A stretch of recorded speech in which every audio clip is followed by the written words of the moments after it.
Kashmir, please?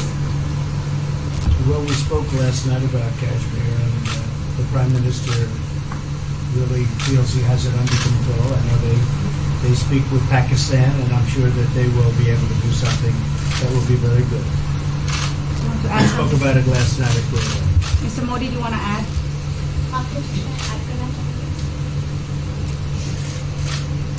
Bharat और पाकिस्तान के बीच कई बायलैटरल इश्यूज हैं और पाकिस्तान के प्रधानमंत्री के चुनाव के बाद जब मैंने उनको टेलीफोन किया था तब मैंने उनसे कहा है कि पाकिस्तान को भी गरीबी के खिलाफ लड़ना है, भारत को भी गरीबी के खिलाफ लड़ना है, पाकिस्तान को भी अशिक्षा के खिलाफ लड़ना है, भारत को भी अशिक्षा के खिलाफ लड़ना है, पाकिस्तान को भी बीमारी के खिलाफ लड़ना है, भारत को भी बीमारी के खिलाफ लड़ना है। हम दोनों देश मिलकर के गरीबी के खिलाफ लड़ें, हमारी असुविधाओं के खिलाफ लड़ें और हम मिलकर के दोनों देश की आवाम की भलाई के लिए काम करें। ये संदेश मैंने पाकिस्तान के प्रधानमंत्री जी को भी दिया है और राष्ट्रपति ट्रंप से भी हमेशा हमारे इस बायलैटरल संबंधों के संबंध में बात होती रहती है। Between India and Pakistan, there are many bilateral issues. And after Mr. Imran Khan became the Prime Minister of Pakistan, I called him up to congratulate him, and I told him that Pakistan needs to fight poverty, India too. Pakistan needs to fight illiteracy, India too. Pakistan needs to fight disease, India too. And so together, let us join our forces to fight poverty and all the ills that are facing our two countries. Let us work together for the welfare of the people of our two countries. And this is the message that I keep giving my counterpart in Pakistan. Along with President Trump, we also keep talking about the different bilateral issues between us. Mr. Modi, would you like to have President Trump be involved in negotiating between Pakistan and India? Bharat और पाकिस्तान के सारे issues bilateral हैं और इसलिए हम दुनिया के किसी भी देश को इनके लिए कष्ट नहीं देते हैं और मुझे विश्वास है कि भारत और पाकिस्तान जो 1947 के पहले एक ही थे, हम मिलजुल करके हमारी समस्याओं पर चर्चा भी कर सकते हैं और समाधान भी कर सकते हैं। India and Pakistan have all the issues are of bilateral nature, and we do not want to give pains to any country in the world to in fact try to do anything in this, because these issues are bilateral. And I trust that before 1947, when we were one country, that even afterwards we can find solutions through discussions. Mr. President, is that offer still on the table? I'm here. I have a very good relationship with both gentlemen, and I'm here if for any reason, but I think they can do it themselves very well. They've been doing it for a long time. President, the Chinese have said today publicly that it's more low-level calls that have happened, and they're downplaying the significance of the calls the U.S. administration. I don't know what you mean by that. Low level? The vice premier is low level? I don't think so. What's in your mind, they're low level? What is the position of the gentleman that was quoted in the newspaper today? Right. The Vice Premier, Leo Ho, came out with very significant statements, and we've been communicating through intermediaries back and forth with him. That's the Vice Premier of China. Yes, sir, I understand. That's not low level. I understand, I agree. I was just, there was a statement that the spokesman for the Foreign Ministry, for instance, said they weren't aware of the calls happening. I don't know about his There's been communication going on. at the highest level. Thank you, Mr. At the President. highest level. Can you clarify the calls? No, I don't want to. We don't want to go into. We don't want to go into. Hey, look, in the meantime, our country is doing great. We're doing great. The Prime Minister just congratulated me. Everybody that's met has congratulated us on the job we're doing in the United States with our economy. Our economy is phenomenal, best it's ever been. And that's despite the trade deals. And when the trade deals get done, like we did with Japan yesterday, we did a really big, tremendous trade deal with Japan. And we have others coming. We're negotiating now in earnest with the European Union because they want to do that. They want to do that, and I do too. So we have. When we get these deals done, our country will be transformed. I mean, it'll be monetarily transformed. It's such a difference between the horrible, horrible one-sided deals that we had in the past. And frankly, past administrations should be ashamed of themselves for allowing that.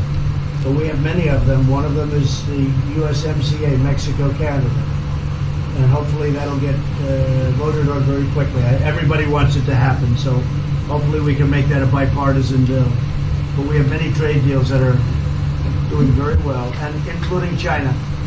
And I think it was necessary to go through this, you would say a rough patch, but I'd say maybe much more than a rough patch. But that's okay, because we've been paid billions and billions of dollars.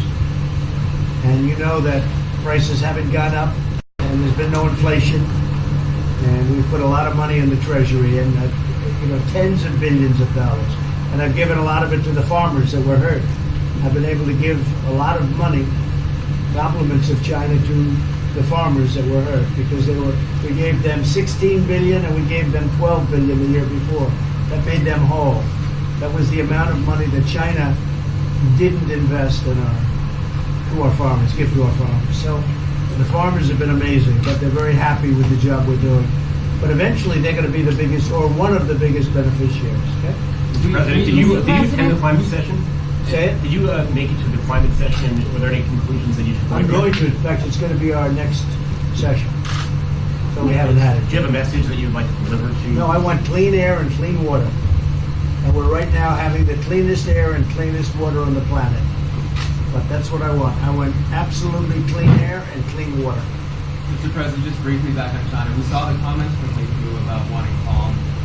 Calm. Calm, exactly. Just wondering if you can clarify what you meant about the call. Was that with lighthearted? I don't want to talk about calls. We've had calls. We've had calls at the highest levels. But I don't want to talk about that. But the Vice Chairman put out a statement last night that was a statement and saying that he wants to make a deal and he wants calm. And I think it's a very good word to use, calm.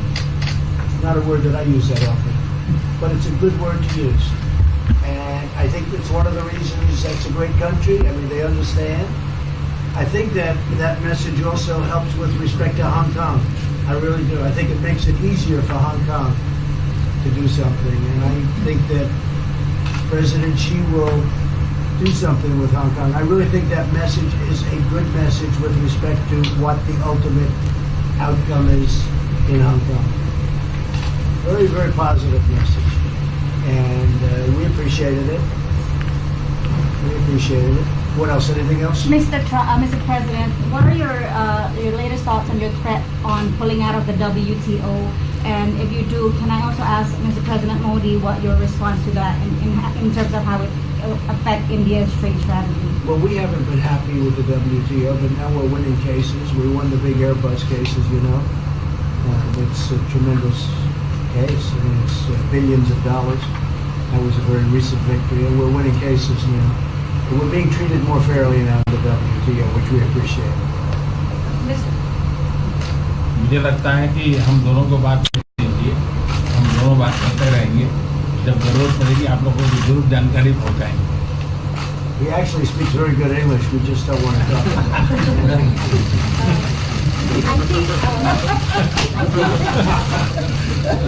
I think that you should let us discuss these things, and when we feel need, we will communicate to you. Mr. President, Russia has just recently said they have no intention of asking to be readmitted to the G7. However, No, I wouldn't expect they'd ask, because why would he's a proud man. He's done a real job, and why would he ask? No, it's something we discussed, and it's under discussion now. No votes or anything, but I would be inclined to say yes, and so would others, and some probably wouldn't be, but it's just a discussion. No, I would think that he wouldn't do that because he's a proud man. He wouldn't ask, but if something would happen, he would be asked, and I'm sure he would say yes to that. do you have any indication from them that they would accept? No, I think it was a very good discussion. It was the initial discussion, but it was a very good discussion. But I think it would be appropriate. I think it would be good for Russia. I think it would be good for everybody. I think it would be a positive. But it's just a discussion that we had. It was a very interesting discussion and very, I think, pretty even. I think ultimately people like the idea. Mr. President, what would be your message to the American people in terms of what is your biggest achievement at this G7? Well, we've had a lot of achievements. We have an achievement with Prime Minister Modi because we're doing great trade. We're doing a lot of trade with India. That's an achievement. I think, obviously, the Japan deal is a tremendous achievement because it's one of the biggest trade deals and it affects directly our farmers. Even the fact that he's taking all of the excess corn that China didn't take, hundreds of millions of dollars worth of corn, and he's buying that. Japan is buying all of that corn at a fair price. And, that was great. So that was very important. I also think that unity is very important. We had a very good, despite you read the newspaper stories, the stories bear no resemblance to what's taking place. You saw me with Chancellor Merkel. You saw me with all of them. The relationship is great. We have 7 nations. In addition to that, we have other nations like India and others that came in. Australia came in, Scott. We have a lot of people came in. And I'll tell you that it's been total unity. What would be the There's been area of most dissension. unity, There's been no sir? dissension. There's been no fights or arguments. There's been no anything. I mean, there's been great unity here. And honestly, the papers haven't reported how good it's been. So what would be your most common ground? Is it climate change? Is it gender equality? I think we have a lot of things, but I think really the unity, the fact that we're all getting along so well, I think is one of the big takes from this. We really have good relationships, and we're doing a lot about a lot. Okay? Just so we get our reporting right, I'm going to give it one more crack on China.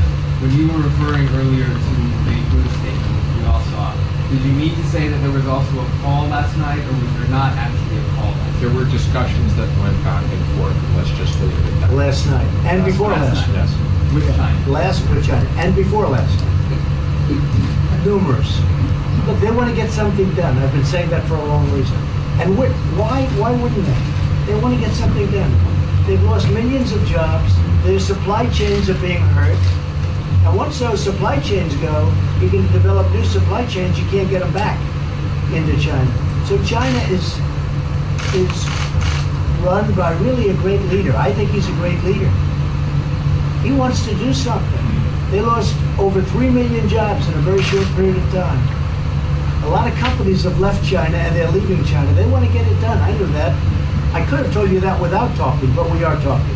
And would you still like to see U.S. companies leave China? Depends on whether or not we make a deal. If we don't make a deal, I'd like to see them leave China. Absolutely. If we make a deal, I'd like to see them stay there and do a great job.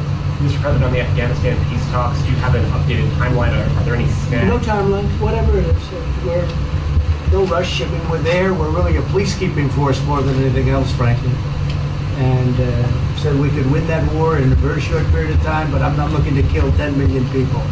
Okay? And we are working along with the Taliban, with the government, and other people too. And we'll see what happens. No timeline. Okay? Thank you very much. We're going to be doing a news conference in a little while. Just one more thing. If you need one, you need one? I don't think you need one. Always thinking. I mean, I can't imagine any other question. I just want to thank the Prime Minister. He's a great leader right here. Would you allow him to have nuclear Great weapons? election result. Would you allow him to have nuclear weapons, sir? Thank you, Press. Thank you, Press. Would you allow India to have Thank you, nuclear Press. weapons? Thank you. Thank you, Press. Thank you, Press.